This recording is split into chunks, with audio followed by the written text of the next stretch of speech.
اب اگر کوئی چاندی کی اور ہے تو صاف کریں گے تو چاندی بنے گی، سونا تو نہیں بنے گا، اور سونے کی اور ہے صاف کریں گے سونا بنے گا۔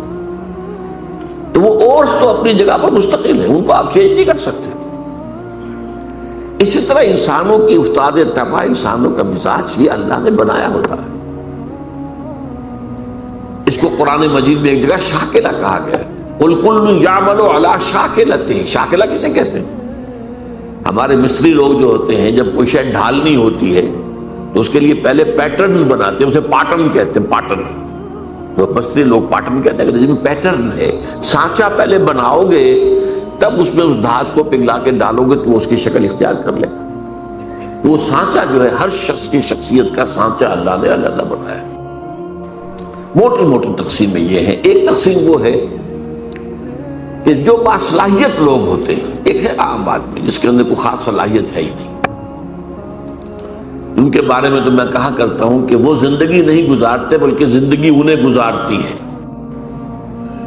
ایک تو وہ لوگ ہوتے ہیں ان کا کوئی ہدف نہیں، کوئی مقصد نہیں، بس کھانا پینا، جو حیوانی تقاضے پورے ہو گئے، دن رات دھندے میں لگے ہوئے، آگے کوئی ہماری زندگی کا کوئی ہدف ہے، کوئی مقصد ہے، کوئی نصب العین ہے، کیا ہے، کوئی ہائر ہے، کوئی آئیڈیالوجی ہے، کوئی آدرش ہے، اس کو ہندی میں آدرش کہتے ہیں، نصب العین ہے۔ یہ تو ہے عوام الناس جو قرآن کی روح سے انسان کی شکل میں حیوان، لہم قلوب لا یفقہون بہا ولہم اعین لا یبصرون بہا ولہم آذان لا یسمعون بہا اولئک کالانعام بل ہم اضل۔ یہ تو چوپایوں کے مانند ہیں بلکہ ان سے بھی گئے گزرے ہیں، اس لیے کہ چوپایا تو پیدا ہی اس سطح پر کیا گیا ہے، اسے پیدا کیا ہے لقد خلقنا الانسان فی احسن تقویم، اور پھر یہ حیوان کی سطح پر زندگی گزار رہا ہے۔ تو ایک جو ان میں صلاحیت کچھ ہے، اب اس میں سے دو طرح کے لوگ نکلے، ایک وہ کہ جن کے اندر ایک نیکی اور بدی کی تمیز موجود ہے، اندر حص ہے، مورل لا جسے کانٹ کہتا ہے، جو کچھ سوچتے ہیں، غور کرتے ہیں، چیزوں کو دیکھتے ہیں تو اس سے نتیجہ اخذ کرتے ہیں۔ بنظر عبرہ، جیسے کہ حضور نے فرمایا میرا دیکھنا عبرت کا دیکھنا۔ یہ لوگ وہ ہوتے ہیں کہ جو اپنی سلیم الفطرتی کی وجہ سے اور سلیم العقلی کی وجہ سے حقائق کائنات کے قریب پہنچ جاتے ہیں، یہ صدیقین ہوتے ہیں۔ یہ وہ لوگ ہوتے ہیں کہ ان کے کانوں میں کسی نبی کی آواز آئے گی تو فوراً لپک کر قبول کریں، نو ہیسیٹیشن واٹس ایور۔ کیوں؟ کہ وہ تو وہی کہہ رہا ہے نبی جو ان کے اپنے دل میں ہے۔ دیکھنا تقریر کی لذت کے جو اس نے کہا، میں نے یہ جانا کہ گویا یہی میرے دل میں تھا، اس نے تو میرے دل کی بات کی ہے۔ ایک وہ لوگ ہوتے ہیں کہ جن کو ان چیزوں سے دلچسپی نہیں ہوتی، کھیل کود، یہ وہ، بھاگ دوڑ، کشتی، شکار، یہ وہ، اس میں لگے ہوئے۔ ان کے اندر کی فطرت کے اوپر ایک کرسٹ آ گیا ہوتا ہے، بہت یعنی سخت قسم کا، اوپر چھلکا کہیں کیا کہیں، کرسٹ۔ تو وہ ان حقائق کی طرف توجہ نہیں ہوتی۔ میں نے آپ کو بتایا تھا جدید سائیکالوجی میں پہلی قسم کے لوگ انٹروورٹس کہلاتے ہیں، دوسرے ایکسٹروورٹس کہلاتے ہیں۔ تو ان کو حقائق کی طرف دلچسپی نہیں، بظاہر سے دلچسپی ہے بس۔ یہ وہ لوگ ہوتے ہیں کہ جن کا یہ کرسٹ کسی جذباتی بات سے پھٹتا ہے، جیسے حمزہ کی مثال دی میں نے آپ کو۔ کنیس نے کہا کہ آج تو ابو جہل نے آپ کے بھتیجے کے ساتھ بہت برا سلوک کیا، اب 6 سال گزر گئے تھے، بھتیجے کی بات پر کبھی توجہ ہی نہیں کی، بھتیجا کیا رہا ہے یہ، حالانکہ انتہائی محبوب بھتیجا، انتہائی محبوب۔ بس اس کہنے کے اوپر گھر میں داخل نہیں ہوئے، سیدھے گئے، کمان ماری ہے دے کر ابو جہل کے سر پر کہ تم نے میرے بھتیجے کے ساتھ یہ سلوک کیا، اور فوراً کہ اچھا میں اس پر ایمان لایا، آؤ کرو مقابلہ۔ یہ اسلام کی کیفیت تھی، یہ حضرت عمر کی تھی۔ انہوں نے اپنی بہن میں جو عظیمت دیکھی کہ عمر چاہے ہمیں ہلاک کر دو، اب ہم اس دین کو چھوڑنے والے نہیں، چونک کر کھڑا ہو گیا۔ عمر یہ کیا ہے، یہ صنف نازک میں یہ عظیمت۔ تو یہ تو ہم گفتگو کر چکے ہیں۔ آج میں ایک اور اعتبار سے بات کر رہا ہوں، وہ یہ جو آیات میں نے آج پڑھی ہیں، ان میں انسانیت شناسی کا ایک اور پہلو سامنے آتا ہے، انسانوں کی شخصیتوں کی مختلف افتاد۔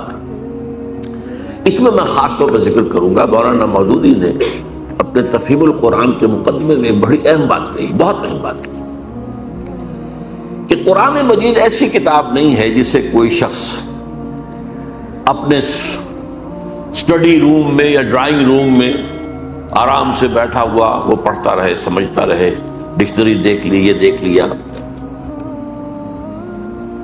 یہ مینول آف ریولوشن ہے، یہ انقلاب کا لائحہ عمل ہے۔ جب تک آپ اس انقلابی عمل میں شامل نہیں ہوں گے، اس کی اصل حقیقت آپ پر منکشف ہی نہیں ہوگی۔ وہ تو اس انقلابی عمل کی اس جد و جہد میں پھر آپ پر وہ کیفیات وارد ہوں گی، آپ کو پھر یاد آئے گا او کیا حالات تھے جب حضرت خباب بن الارت آ گئے تھے حضور کے سامنے فریاد دے کر کہ حضور اب تو یہ ہم سے ظلم برداشت نہیں ہو رہے، یہ ٹارچر اب ناقابل برداشت ہو گیا۔ آپ کو کیسے میں آئے گی کیا کیفیت تھی اس وقت خباب کی؟ وہ تو آپ اس کیفیت سے خود دو چار ہو، کبھی آپ پر کوئی آزمائش آئی ہو، کبھی آپ کے اوپر کوئی ایسا فیصلہ کن مرحلہ آیا ہو، تبھی تو آپ سمجھیں گے۔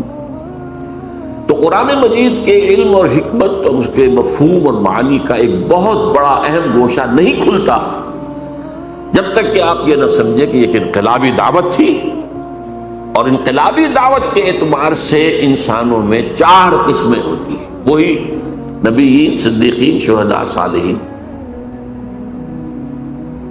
اب وہ کون سے 4 ہیں؟ دیکھیے پہلے بات سمجھ لیجئے کیونکہ وقت محدود ہے۔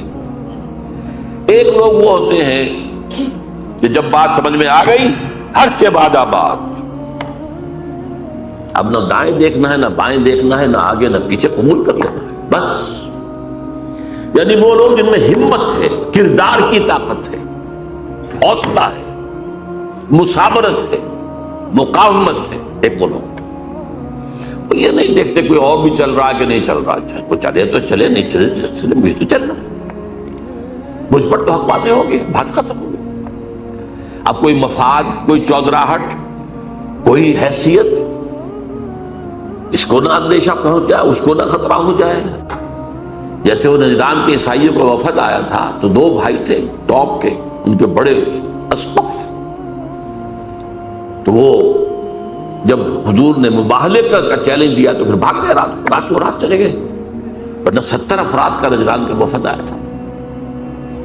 واپسی پر ایک بھائی، چھوٹے بھائی کے گھوڑے نے ٹھوکر کھائی، اس نے کہا تعیس سلامات، ہلاک ہو جائے وہ دور والا۔ بڑے نے کہا یہ دور والا تم نے کسے کہا ہے؟ اب محمد کو، معاذ اللہ مت کہنا، یہ وہ تو نبی ہے۔ انہوں نے کہا پھر نبی ہے تو مانا کیوں نہیں تم نے؟ کہنے لگے دیکھو ہمیں قیصر روم نے بڑی سہولتیں دے رکھی ہیں، بڑی مراعات دے رکھی، ہماری بڑی حیثیت ہے، اگر ہم اس کو مان لیں گے تو گئے ہم تو۔ اب یہ انداز اور ہے۔ ایک میں جو بتا رہا ہوں وہ کیا ہے کہ بات دل میں اتر گئی، حق نے، دل نے گواہی دے دی کہ حق ہے، اب کوئی دائیں بائیں دیکھنا نہیں، کوئی اور ہے کہ نہیں ہے، کوئی چل رہا ہے نہیں چل رہا ہے، کیا امکانات ہیں، کیا کوئی حساب کتاب کر کے کیا امکانات ہیں، کامیابی کے کتنے فیصد امکان، کچھ نہیں، حق ہے، اور حق کا یہ حق ہے کہ اسے قبول کیا جائے۔ اور پھر ہر کے بعد آباد، یہ ہر کے بعد آباد جو کہتے ہیں کیا ہے، یہ صرف ایک شعر ہے۔ ہر کے بعد آباد، ماں کشتی درآب انداختیں، ہم نے تو کشتی ڈال دی ہے، اب یہ کشتی ڈوبے گی تو ہم بھی ڈوبیں گے، یہ تیرے گی تو ہم تیریں گے۔ Total identification with a cause, کسی مقصد کے لیے، کسی نسب العین کے لیے، ٹوٹل آئیڈینٹیفیکیشن، یہ ایک طرح کے لوگ۔ پھر دوسرے نمبر پر آتے ہیں جو حق سمجھ میں تو آ گیا، ویسے بھی ہمت میں بھی کچھ کمی زیادہ نہیں، لیکن وہ دیکھتے ذرا کچھ اور بھی لوگ چلیں، کچھ ابھی تو یہ راستہ ہی پتہ نہیں کیسا آگے آنے والا ہے۔ اگر 2-4 آدمی آگے چلتے نظر آئے تو حوصلہ ہو جاتا کہ چل رہے ہیں اور بھی چل رہے ہیں۔ جیسے آپ کہتے ہیں انچارٹرڈ سیز، ایسے بھی سمندر ہوتے ہیں جن کے بارے میں پتہ نہیں ہوتا ادھر چٹانیں ہیں کیا ہے، وہ تو جو بنے ہوئے ہوتے ہیں ان کے نقشے، اسی کے مطابق جہاز جل چلتے ہیں، ادھر ادھر تو نہیں جائیں گے، کیا پتا زیر زمین جو ہے چٹانیں۔ تو بھاگے کیا ہے، کیا ہوگا، کیسے ہوگا، کچھ پتہ نہیں ہے. تو یہ لوگ ذرا جھجکتے ہیں، کھڑے رہتے ہیں، سوچتے ہیں. لیکن جب یہ السابقون الاولون جب پیش قدمی کر کے آگے بڑھ جاتے ہیں، اب ان کی بھی ہمت جو ہے آتی، بھائی ٹھیک ہے انہوں نے چھلانگ لگا دی، ہم بھی لگا دیں. لیکن ہوتے ہیں خلوص کے ساتھ، ان میں تھوڑی سی تاخیر تو ہو جاتی ہے، تھوڑا سا دائیں بائیں کی سوچ تو ہے، کچھ اور بھی ہوں، میرے دائیں بھی کوئی چلنے والا ہو، بائیں بھی چلنے والا ہو. جیسے جنگ میں آپ کو معلوم ہے ہمیشہ دیکھا جاتا ہے میرے دائیں بائیں کون ہے، یہ دائیں بائیں بھی مضبوط ہے کہ نہیں ہے، کمزور آدمی نہ کھڑا ہو. اس حوالے سے یہ ہیں وہ لوگ کہ جو پیروی کرتے ہیں ان اگلوں کی. ایک ہے حق کی پیروی، آگے کوئی نہیں نظر آ رہا لیکن حق ہے، قبول کیا بس. تو ان کو کہا والسابقون الاولون من المہاجرین والانصار، پہلے پہل سبقت کرنے والے مہاجرین اور انصار میں سے. اب اس میں دیکھیے زمانی اعتبار سے تو 10 سال کا فرق ہے. انصار میں پہلا مسلمان بھی جو ہے وہ مکے کے پہلے مسلمان کے 10 سال بعد ایمان لائے، دعوت نہیں پہنچی تھی. وہ تو جو عام الحزن ہے 10واں سال حضور کا، جب بعثت کے بعد، اس کے بعد جو ہے وہ 7 آدمی خزرج کے ایمان لائے ہیں. پھر وہاں پر لیکن پھر وہاں پر یہ دعوت جو ہے جنگل کی آگ کی طرح پھیل گئی. نتیجہ یہ ہے کہ یثرب کہلاتا تھا، اب وہ مدینہ النبی بن گیا، مدینہ بن گیا. لیکن وہ لوگ ہوتے ہیں والسابقون الاولون، انصار میں سے بھی ہے وہ لوگ تھے جن کے سامنے جیسے ہی دعوت آئی فوراً قبول کر لیا، وہ سابقون الاولون میں سے تھے. چاہے ابو بکر سے 10 سال جونیئر ہو گئے، لیکن یہ کہ بہرحال ان کے سامنے جب بھی دعوت آئی ہے اس کے اعتبار سے ان کا وہ جو رد عمل تھا وہ کیا تھا، فوراً حاضر. والسابقون الاولون من المہاجرین والانصار، یہ سابقون الاولون مہاجرین میں بھی ہیں، انصار میں بھی ہیں. والذین اتبعوہم باحسان، اور وہ لوگ جنہوں نے ان کی پیروی کی لیکن خوبصورتی کے ساتھ کی، انہوں نے پورے دل کے ساتھ پھر ان کی وہ کرتے رہے، پیروی کر رہے. آگے چلنے والوں کے جو ہے ان کے تو رتبے جو ہے پھر بہت بڑے آگے ہیں، بہت ان کے رتبے ہیں سوا. لیکن یہ کہ بہرحال یہ بھی خلوص کے ساتھ چلنے والے، صحیح چلنے والے، پوری شخصیت کو لے کر چلنے والے. فرمایا رضی اللہ عنہ، یہ 2 کیٹیگریز تو وہ ہیں جن کو اب یہ سند اللہ دے رہا، اللہ ان سے راضی ہو گیا، ورضوا عنہ، اور وہ اللہ سے راضی ہو گیا.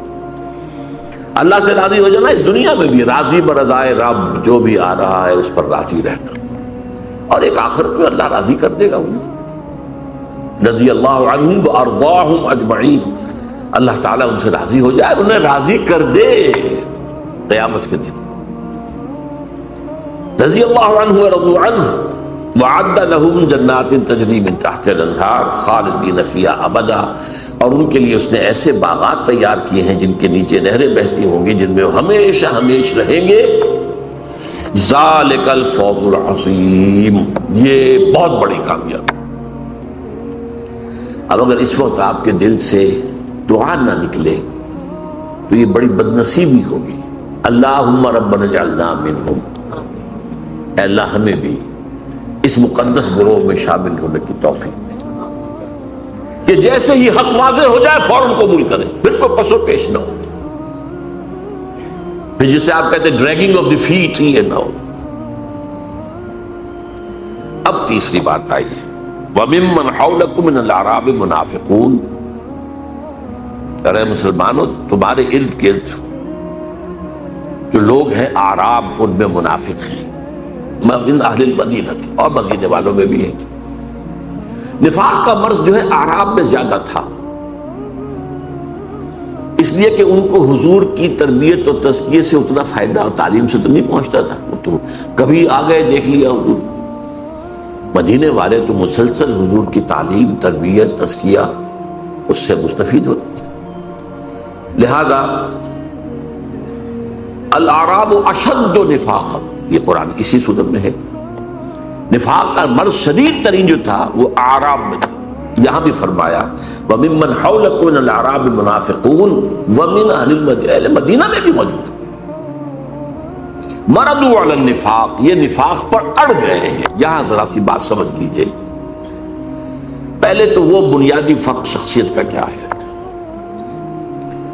عام لوگ یہ سمجھتے ہیں کہ شاید منافق کوئی ہوتا ہے یا دھوکہ دینے کے لیے مان لایا، نہیں، وہ منافق نہیں ہوتا۔ اصل میں ایک ہے ضعف ایمان، اس پر بات ہم بعد میں کریں گے، چوتھی کیٹیگری بعد میں آ رہی ہے۔ ضعف ایمان کا بھی نتیجہ نکلتا ہے بد عملی یا بے عملی یا کم عملی، اچھے کام بھی کیے برے بھی کیے۔ ایک یہ ہوتا ہے کہ ایک شخص نے حق کو قبول کیا اور کھلے دل سے کیا، فیس ویلیو پر قبول کیا کہ ہاں یہ صحیح ہے، لیکن اب اگر مرحلہ آ گیا تو قربانی کا مطالبہ تو چھٹک گئے۔ جان عزیز ہے، مال عزیز ہے، ان میں وہ ہمت نہیں ہے، وہ قطعیت نہیں ہے، وہ ہر سے بازا باز والی بات نہیں ہے، بلکہ دیکھ بھال کے دائیں دیکھو بائیں دیکھو بھائی، اپنے نفع نقصان کو بھی پہنچانو، خطرات سے بھی بچو، جان بچاؤ، چلو چلو چلو، لیکن بچ بچ کے چلو، بچ بچ کے چلو۔ اس کا بڑا خوبصورت نقشہ سورہ حج میں کھینچا ہے، وَمِنَ النَّاسِ مَن يَعْبُدُ اللَّهَ عَلَى حَرْفٍ، لوگوں میں سے ایسے بھی ہیں جو کنارے کنارے اللہ کی بندگی کرنا چاہتے، مجدھار میں نہ جانا، بچ کر چلو۔ ایک وہ ہے تو بچا بچا کے نہ رکھ اسے، تیرا آئینہ ہے وہ آئینہ کہ شکست نہ ہو تو عزیز تر ہے نگاہ آئینہ ساز۔ اب یہاں سے اصل میں اس کو قرآن کہتا ہے مرض، بیماری۔ نفاق کے پھر مراحل ہیں۔ پہلا مرحلہ تو کیا ہوتا ہے کہ انسان سے کوتاہی ہو گئی اور اس کے بعد جھوٹا بہانہ بنا دیا، نفاق شروع ہو گیا۔ اگر کوتاہی ہوئی اور مان لیا تو یہ نفاق نہیں ہے، مان لیا، توبہ کی، حضور کی خدمت میں بھی حاضر ہو گئے، حضور میں اعتراف کرتا ہوں مجھ سے کوتاہی ہوئی ہے، میرے لیے اللہ سے دعا کی، استغفار کی، یہ نفاق نہیں ہے، یہ ضعف ایمان ہے، وہ جو میں عرض کر رہا ہوں کہ فورتھ کیٹیگری۔ لیکن جب جھوٹ بولا نفاق شروع ہوئے، اور جیسے ٹی بی کے بارے میں مشہور تھا کسی زمانے میں، 3 سٹیجز، فرسٹ سیکنڈ تھرڈ میں آ گئی تو کوئی توقع ہی نہیں بچنے کی، اسی طرح اس کی بھی 3 سٹیجز، صرف جھوٹ پر مبنی پہلی سٹیج، پھر جھوٹی قسم، چونکہ جب دیکھا میں نے بار بار بہانہ بنایا جھوٹا، اب لوگ مسکرانے لگتے ہیں میری بات سن کر، وہ سمجھتے ہیں کہ یہ تو اس کا تو کہاں بھی بہانے بنانا، تو خدا کی قسم، اللہ کی قسم، اللہ کو حاضر ناظر جان کر کہہ رہا ہوں، میری یہ مجبوری ہے، میری بیوی بستر مرگ پر پڑی ہے، میرا فلاں یہ، میں جنگ میں نہیں جا سکتا، میں یہ نہیں کر سکتا وغیرہ قسمیں۔ اتخذوا ایمانہم جنۃ، انہوں نے اپنی قسموں کو ڈھال بنا لیا۔ اور تیسری سٹیج ہوتی تھی جبکہ دل میں بغض پیدا ہو جائے، یہ نبی نے ہمیں کس مصیبت میں ڈال دیا۔ ایک صاحب ایمان سابق الاولون وہ کہتے تھے نبی کا احسان تو ہم اتار ہی نہیں سکتے، انہوں نے ہمیں سیدھا راستہ دکھایا، وہ تو ہمارے محسن ہے، محسن اعظم۔ اب یہ کیا کہتے ہیں ہمیں کس مصیبت میں ڈال دیا اس محمد نے آ کر صلی اللہ علیہ وسلم، خطرے ہی خطرے۔ اور وہ ان لوگوں کے بارے میں کہتے تھے یہ بے وقوف فینیٹکس ہے، آج کا لفظ فینیٹکس، یہ پاگل ہے۔ وَإِذَا قِيلَ لَهُمْ آمِنُوا كَمَا آمَنَ النَّاسُ قَالُوا أَنُؤْمِنُ كَمَا آمَنَ السُّفَهَاءُ، لوگ اللہ کے بندو تم ایمان لائے ہو تو جیسے اور لوگ ایمان لائے ویسے ہی مان لاؤ، پھر سنو اور مانو، اطاعت کرو، قربانیاں دو۔ ہوگا ہم کو بے وقوف ہے کیا ہم ایمان لائے جیسے یہ بے وقوف لوگ ایمان لائے؟ یہ تو فینیٹکس ہے، یہ تو دیوانے ہیں، مجنون ہے، جنونی لوگ ہیں، اب نہیں۔ یہ ہے نفاق۔ اب قرآن میں جن لوگوں کی بھی نگاہ ہے بڑی تدریج کے ساتھ، سورہ بقرہ میں صرف مرض کا ذکر کیا، لفظ نفاق نہیں آیا، بیماری ہے، تاکہ جو بھی ہوش میں آ سکتا ہو ہوش میں آ جائے کہ دیکھو تمہیں ٹی بی کی ہو گئی ہے انفیکشن، بھائی فوراً علاج کراؤ۔ اس کے بعد پھر ذرا اور آگے بڑھ کر پھر لفظ منافق آیا سورہ آل عمران میں. غزوہ احد کے موقع پر چونکہ اس کا ظہور ہو گیا، 300 کو لے کر عبداللہ ابن ابی واپس چلا گیا میدان جنگ سے، تو لفظ منافق پہلی دفعہ آیا. پھر سورہ نساء میں کھل کر آیا، اور فائنل سورہ جو ہے سورہ توبہ ہے. پھر یہ کہ لفظ عام کیا گیا، لیکن ایک پردہ پڑا رہنے دیا گیا، کسی کو شخصاً منافق نہیں کہا گیا. یہ بیماریاں ہیں، یہ کمزوریاں ہیں، ان کی یہ علامات ہیں، ان کا یہ طرز عمل ہے، تاکہ جو بھی ہوش میں آ سکتا ہوش میں آ جائے. منافق کہہ کر ابھی ان پر لیبل نہیں لگایا گیا. یہ مرض پھر اپنی پوری انتہا کو پہنچا ہے. یہ جو آخری دور ہے، غزوہ تبوک کا موقع ہے، سخت ترین آزمائش تھی. اس کے بعد سے اس لیے لفظ یہاں آیا ہے مردوا علی النفاق، یہ نفاق پر اڑ گئے ہیں. انہیں بار بار تنبیہ کی گئی ہے، بار بار تنبیہ کی گئی ہے، ہوش میں آ جاؤ، ایمان لاؤ، صحیح طریقے پر ایمان لاؤ، اور اپنے اس نفاق کا پردہ چاک کر دو. ان المنافقین فی الدرک الاسفل من النار، منافقین تو آگ کے سب سے نچلے طبقے کے اندر ہوں گے، جہنم کے اندر. ہر طرح کی جس کو کہا جا سکے تعلیم اور ترغیب اس کے حوالے سے، لیکن جب لا علاج ہو گئے اور تھرڈ سٹیج کو پہنچ گئے، اب اس وقت 4 کام کیے حضور نے جو پہلے کبھی نہیں کیے تھے. غزوہ تبوک سے واپسی پر سب سے پہلے آپ نے وہ مسجد زرار کے نام سے جو انہوں نے اڈا بنایا تھا اپنا، اسے جا کر آگ لگا دی. اس سے پہلے حضور نے ایک مصلحت کو سامنے رکھا کہ یہ منافقین اوس اور خزرج میں سے ہیں، کوئی قبائلی عصبیت بھڑک اٹھتی ہے ان کے خلاف اگر ہم نے کوئی اقدام کیا. ابھی وہ قبائلی عصبیت لوگوں کے دلوں سے بالکل نکلی نہیں ہے. جو سردار تھا منافقین کا ابی، عبداللہ ابن ابی، وہ خزرج کا سردار تھا، اور اسے بادشاہ بنانے کا فیصلہ ہو گیا تھا. تاج تیار ہو چکا تھا سونے کا، آج کوشش باقی تھی کہ حضور تشریف لے، بے تاج بادشاہ آ گیا تو اس کا سارے خواب درہم برہم ہو گئے.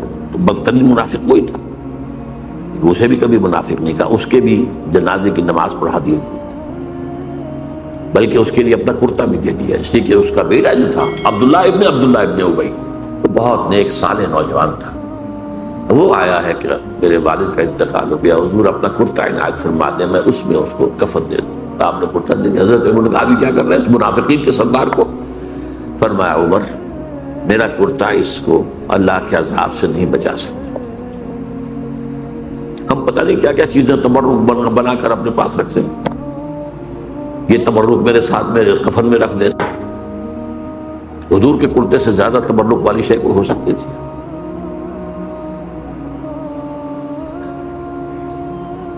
فرمایا میرا کرتا اسے عذاب سے نہیں بچا سکتا. 12 پہلا کام آپ نے یہ کیا، اڈا ان کا جا کے جلا دیا. حالانکہ ایک اشتعال مسجد جلا دی. مسجد ہو سکتا تھا کہ نہیں تھا، نام تو مسجد تھا نا، مسجد، لیکن تھا وہ اڈا منافق.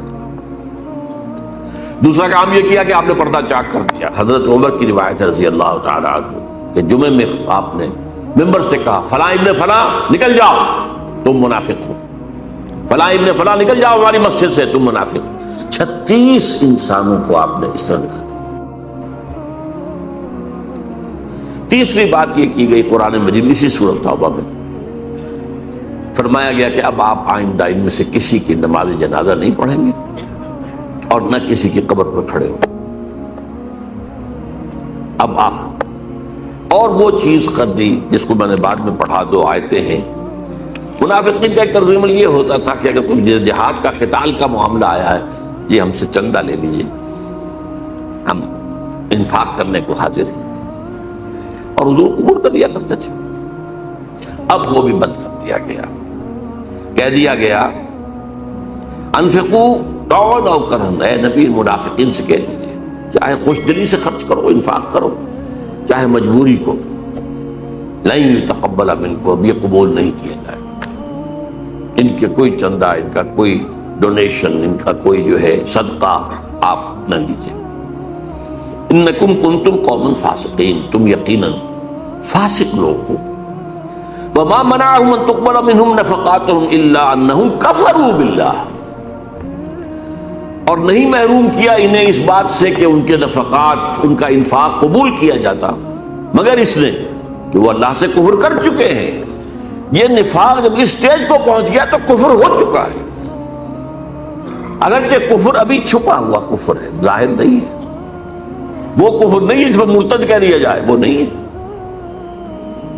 اس کی مثال میں دیا کرتا ہوں کہ کہیں شہتیر لکڑی کے جو ہوتے تھے، اب تو خیرار شیشے کا زمانہ ہے، تو وہ جو دیمک لگتی ہے وہ اندر ہی اندر چاٹتی رہتی ہے، اندر ہی اندر، لیکن اوپر ایک تختہ رہنے دیتی ہے۔ اتنا ہوش اس انسیکٹ کو بھی اللہ نے دے رکھا ہے، اگر ظاہر ہو گیا تو یہ ہمارا فارم جو ہے یہاں پاچا کر دے گی، اندر کھوکھلا کھوکھلا اچانک بیٹھے گا، جب شہتیر جب گرے گا بڑھ تو اس کو تو دیمک کھا گئی تھی۔ تو وہ نفاق اندر ہی اندر اندر ہی اندر اندر ہی اندر ایمان کو ختم کر دیتا ہے، ایمان کفر میں بدل چکا ہے، اگرچہ یہ کفر قانونی نہیں ہے، لیکن تم اس سٹیج کو پہنچ چکے ہو کہ جو کفر کی سٹیج ہے۔ اس اعتبار سے اب 4 باتیں ہو گئی۔ ان کا مرکز جلا دیا گیا، نمبر 1، ان کا پردہ چاک کیا گیا، بہت سو کا، سب کا نہیں، بہت سو کا، جو ان میں اہم تر ہوگی۔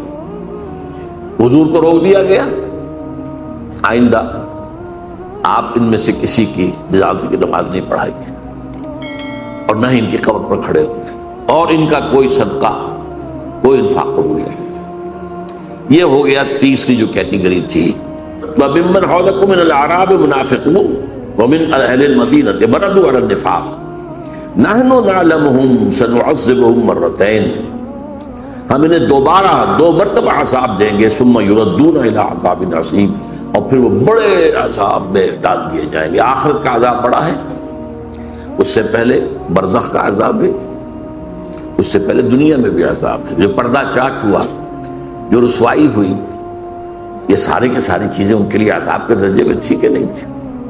اب چوتھی بات آ رہی ہے، وہ آخرون، یہ اصل میں 2 انتہائی چیزیں تو آ چکی ہیں، 2 اوپر، السابقون الاولون من المہاجرین والانصار، سب سے نیچے منافقین، درمیان میں ایک طبقہ ہے۔ وآخرون اعترفوا بذنوبہم، اور کچھ لوگ وہ ہیں جو اپنے گناہوں کا اعتراف کرتے ہیں، اپنی کوتاہی کا۔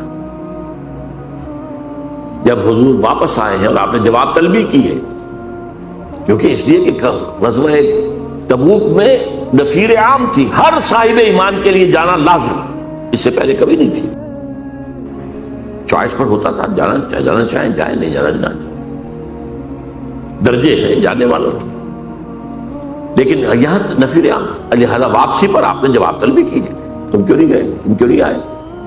اب منافق قسم کھاتا تھا، جھوٹ بولتا تھا، انہوں نے کہا ٹھیک ہے، قرآن مجید نے بھی کہا دفع کیجئے انہیں، اعرض عنہم، اعراض کیجئے۔ آپ کو پتا تھا کہ جھوٹ بول رہا ہے، آپ سے کہیں چھپی ہونے والی بات تھی؟ وہ تو آپ صاحب ایمان کے بارے میں بھی، اتقوا فراست المومن فإنہ ينظر بنور اللہ، بندہ مومن کی فراست سے ڈرو، وہ اللہ کے نور سے دیکھتا ہے۔ تو نبی کس نور سے دیکھتے تھے؟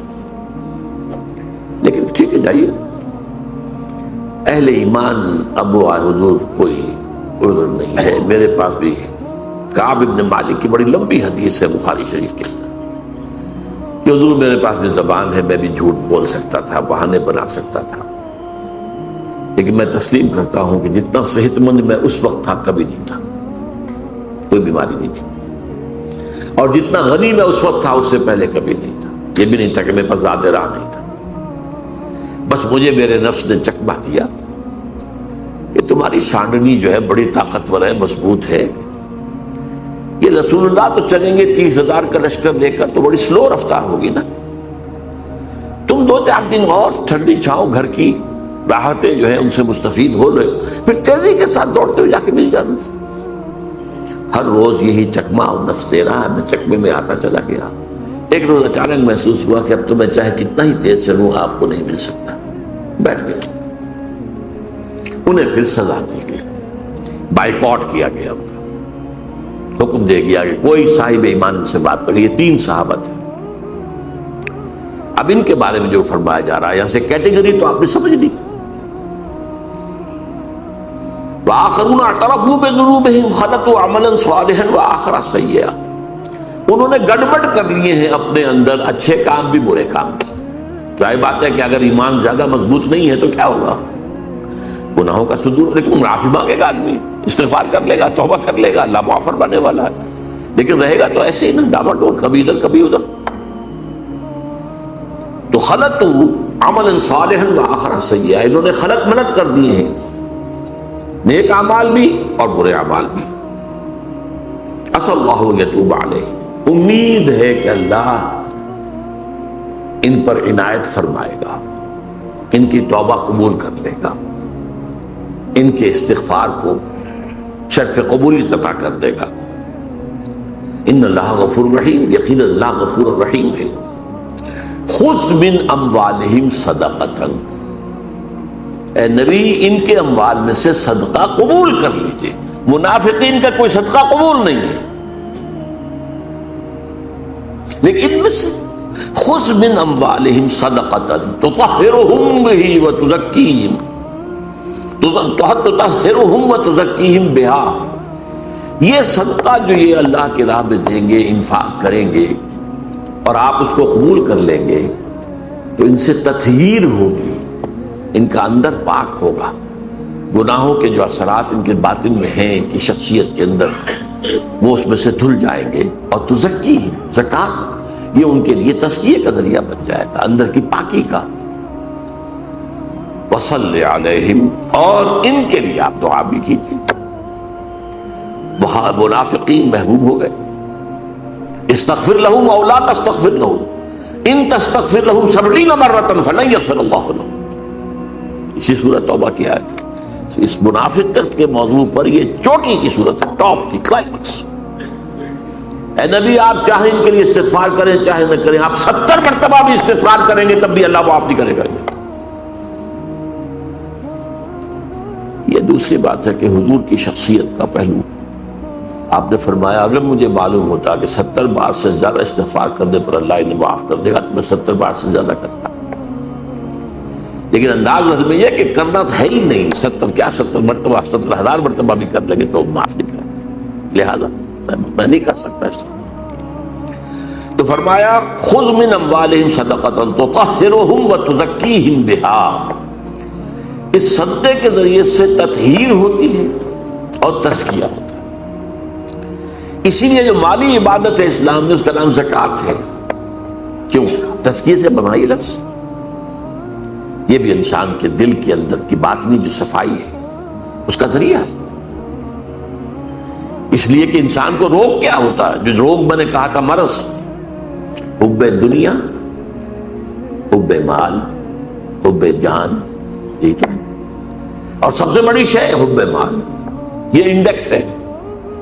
جتنی محبت ہوگی مال کی اتنی ہی نفاق کا امکان ہوگا زیادہ، لہذا یہ مال نکالو نکالو نکالو نکالو نکالو، دو اللہ کی، اسی سے تزکیہ ہوگا، اسی سے اندرونی پاکیزگی ہوگی۔ خذ من اموالہم صدقۃ تطہرہم وتزکیہم بہا وصلی علیہم، اور ان کے لیے دعا کیجیے۔ ان صلاتک سکن لہم، آپ کا ان کے حق میں دعا کرنا ان کے لیے بڑا ہی باعث تسکین ہے، سکون دینے والی شے ہے۔ ظاہر بات ہے ان کے اندر تو اب ایک خلجان ہے نا، میں یہ کیا کر بیٹھا، کیا مجھ سے غلطی ہو گئی ہے، یہ ساری چیزیں جو اندر کی کیفیات ہیں، تو جیسے ہم کہتے ہیں کہ زخم کے اوپر پھاڑ رکھ دیا گیا، تو ایسے ہی آپ کی جو ان کے لیے آپ کا استغفار جو ہے سکن لہم، وہ ان کے تسکین کا ذریعہ بنے گا۔ واللہ واسع علیم، اور اللہ یقیناً بہت وسعت والا اور جاننے والا ہے۔ الم یعلموا ان اللہ هو یقبل التوبۃ عن عبادہ ویأخذ الصدقات، کیا یہ نہیں جانتے کہ اللہ تعالیٰ اپنے بندوں سے۔ اگر آپ کو ہماری ویڈیو اچھی لگی ہو تو ہماری چینل کو سبسکرائب ضرور کریں۔ ڈاکٹر اسرار احمد رحمۃ اللہ علیہ کی وفات کے لیے سورہ فاتحہ پڑھ کر کامنٹ میں آمین لکھیں۔ شکریہ۔